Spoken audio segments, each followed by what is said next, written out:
Mélissa pour Génération Formation, bonjour. Je suis avec Edwige qui est formatrice en hypnose. Bonjour Edwige. Bonjour Mélissa, ravie d'être avec vous. Ravie aussi. On aimerait te poser quelques questions. Du coup, est-ce que tu peux nous parler premièrement de ton parcours professionnel?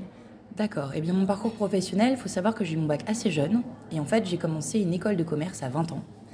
Et petite histoire personnelle, ma sœur s'était fait hypnotiser il y a très longtemps quand on était plus jeune sur un bateau de croisière. Et l'hypnotiseur m'avait demandé de la réveiller parce que ma sœur parlait pas bien anglais.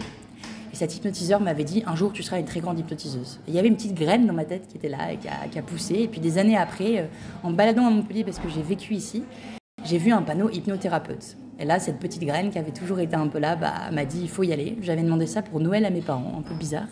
Une formation d'hypnose. Je voulais faire de l'hypnose de spectacle à la base. À l'époque, pour faire ça, il fallait faire un parcours de praticien en hypnose.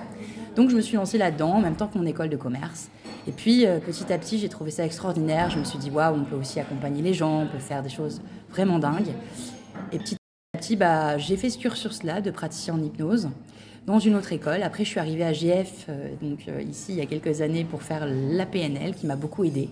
Et puis, sur le chemin, je me suis rendu compte qu'il y avait tellement d'outils, tellement de choses complémentaires à l'hypnose. Je me suis un peu spécialisée dans l'hypnose rapide, l'hypnose de spectacle. J'ai beaucoup coaché des hypnoseurs de spectacle.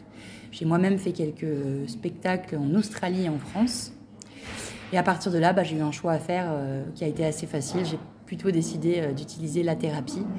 Et puis j'ai laissé un peu le commerce de côté, même si ça peut me servir pour tout ce qui est négociation entre parties qu'on peut retrouver d'ailleurs dans ma formation actuellement. Du coup, tu enseignes le module 6 pour GF en hypnose. Quel est son contenu? Alors ce module, c'est vraiment une ouverture, c'est vraiment un peu ce que j'ai pioché sur mon chemin, parce que maintenant ça fait 7 ans que je pratique, 5 ans que j'enseigne, voilà, et puis 3 ans que je suis à GF voilà, aussi. Donc l'idée c'est que j'ai pris pas mal de grilles de lecture que j'ai trouvées sur la route, je me suis rendu compte de la réalité du terrain, qu'est-ce qui compte en fait dans une séance. L'hypnose c'est un super cadre, c'est extraordinaire, et qu'est-ce qu'on peut vraiment faire, qu'est-ce qui fait qu'on devient accompagnant, qu'est-ce qui fait qu'une personne on peut l'avoir 6 séances plutôt qu'une. L'idée, c'est vraiment de donner des outils pour essayer de mieux comprendre les dimensions qui font un être humain, comme les émotions, la temporalité, toutes ces choses qu'on contient finalement, qui sont en nous et dont on ne parle pas assez. Donc vraiment, ce module, c'est une ouverture pour que faire une fois qu'on sort d'une formation pareille et quand on est face à un humain avec une si belle mécanique, si commune et complexe à la fois. Donc c'est une formation très vaste. Merci pour tes réponses. Dis-moi Edwige, qu'est-ce qui te plaît dans ton métier?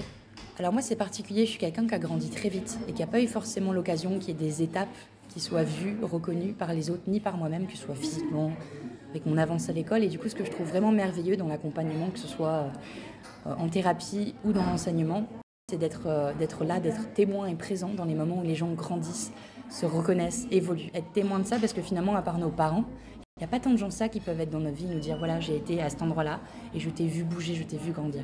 Donc être le témoin de ça, pour moi, c'est vraiment important. Ça me touche et ça vient aussi réparer quelque chose qui manque en moi. Mais c'est très touchant, merci beaucoup pour cette réponse et ce témoignage. Et enfin, j'aimerais aussi qu'on parle de ton livre que tu as publié l'année dernière, ton roman, pardon. Est-ce que tu peux nous en parler brièvement ?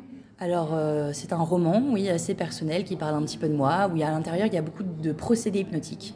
Mais il y a une grande idée derrière, c'est qu'est-ce qu'on fait quand on a été aimé et que ça s'arrête ? Comment on apprend à s'aimer derrière ?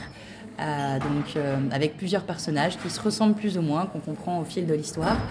Et l'idée, c'était vraiment de dire, à la base, c'était une lettre d'excuse qui s'est transformée en roman, parce que je me suis dit peut-être que ça peut apporter aussi à d'autres personnes l'idée de voilà comment on apprend à s'aimer quand on n'a pas forcément eu les bases qu'il fallait. Donc finalement, c'est une thérapie en soi, d'abord la mienne, et puis j'espère celle de mes lecteurs, s'ils l'apprécient. On te remercie en tout cas. Et est-ce que tu peux nous donner le nom de ce roman ? Once is Forever, qui est disponible aux éditions du Livret de la Plume. Très bien, on te remercie pour cette interview et puis on espère que ton livre se diffusera à grande échelle. Bonne continuation.